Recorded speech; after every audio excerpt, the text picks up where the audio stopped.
V K পছন্দ নয় নাকি ওই বড় লোক কোনো মাল চাই?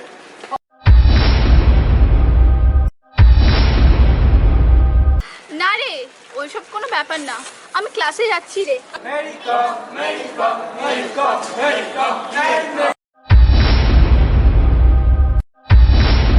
স্নেহা, আমরা কি এতটাই খারাপ যে তুমি আমাদের সাথে ভালোভাবে কথাও বলো না?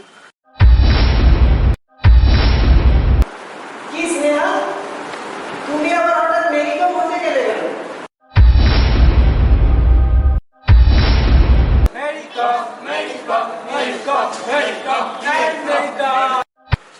কি রে, আজকাল সুদীপ্ত স্যার একটু বেশি লুক দিচ্ছে তোকে। হ্যাঁ হ্যাঁ, আমাকেও সময় লুক দেয়, সুদীপ্ত স্যার লুক দেয়, তুমি তো সবাই তুলছি পাতা। তোদের বন্ধু যদি আমাকে এত ভালোবাসে তাহলে আমার সঙ্গে এসে কথা বলতে বলবি, বুঝলি? চিত্ত